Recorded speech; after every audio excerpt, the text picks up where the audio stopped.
అందరికీ జై భీమ్. నేను Rajesh Mahasena. Welcome to Mahasena media. TG Venkatesh గారు అబ్బాయి టీజీ భరత్ గారు వారిని విమర్శిస్తూ వైసీపీ నుంచి కొద్దిమంది నుసుకొలిపారు. మిస్టర్ బిన్, నేను ముద్దుగా మిస్టర్ బిన్ అంటేనండి, ఈడు నోరు విప్పితే ఇక షర్మిలమ్మని వైఎస్ రాజశేఖర రెడ్డి గారి కూతుర్ని అమ్మనా బూతులు తిట్టిని ఎదవాడు. అలాంటి వాడు వీడు. ఈయన్ని అపాయింట్ చేశారు టీజీ వెంకటేష్ గారిని విమర్శించమని. ఏమండి,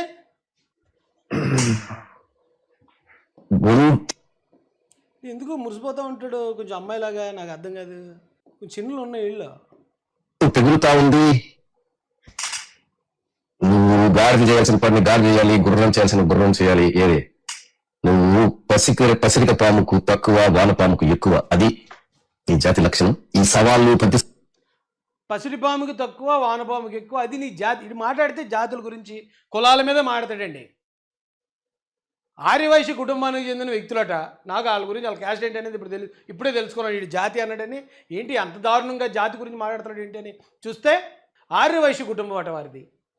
ఆర్యవైశ్యులు అంటే చక్కగా వ్యాపారాలు చేసుకుని చాలా ఉన్నతంగా ఉంటారు కదండి. అలాంటి కుటుంబాన్ని నీ జాతి లక్షణం అది. నువ్వు వానపాముకి ఎక్కువ, ఇంకో పాముకు అంటే మీరు నెమ్మదోస్తులు అనే మాటని ఎంత హేళనగా మొత్తం ఆర్యవైశ్యులందరినీ మరి జగన్మోహన్ రెడ్డి గారు ఇలా విమర్శించడం అనేది ఏమి న్యాయం అని అడుగుతున్నానండి నేను. సవాళ్ళు నీకు పనికిరావులే కానీ mister TG Venkatesh alkalis chemicals తయారు చేసుకొని కర్నూలు కాలుష్యం భ్రష్టు పట్టిస్తూ అధికారుల్ని వ్యవస్థల్ని మేనేజ్ చేస్తూ డబ్బులు ఇస్తూ బిజినెస్ చేసి అంతో ఎంతో సంపాదించిన తర్వాత రాజకీయాల్లో మక్కువ ఏర్పడి దమ్ము ధైర్యం రాదు.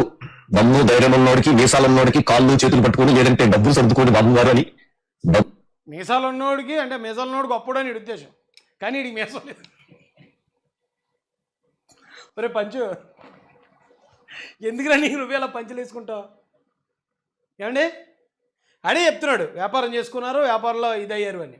వ్యాపారం చేయడం తప్పండి. వీళ్ళకి కబ్జాలు చేయాలి, మర్డర్లు చేయాలి, ఆస్తుల కోసం వాళ్ళని చంపాలి, ఆస్తులు కబ్జా చేయాలి. అది అప్పుడు కరెక్ట్గా ఉంటుంది వీళ్ళకి.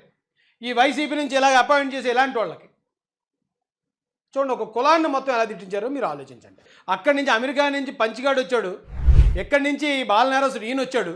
వీళ్ళిద్దరూ ఒకేసారి దిగారు. వీళ్ళకి సాక్షి కవరేజ్ ఇస్తుందంటే ఇది వీళ్ళ మాటలు కాదండి, పార్టీ నుంచి ఏదో ఆదేశాలు వచ్చాయి.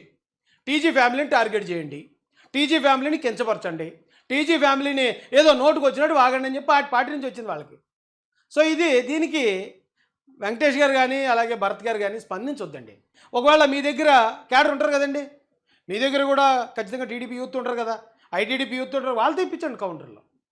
అంతే, వాళ్ళ స్థాయి అంతే. స్పందించొద్దు సార్. స్పందిస్తే ఇదే అలవాటు అవుద్ది. రేపు మరోడు తెస్తారు, బుర్ర తెచ్చి వేయటమే కదా వాళ్ళ పని. మీరు సమాధానాలు చెప్తూ కూర్చోవలసి వస్తుందండి. ఇంకా మీరు స్పందించకుండా ఏదో బాలయ్యబాబు డైలాగ్ ఉంటుంది, కుక్క మొరిగిందనుకోవటమే. అలా అనుకుని వెళ్ళిపోవాలి, అంతే అండి.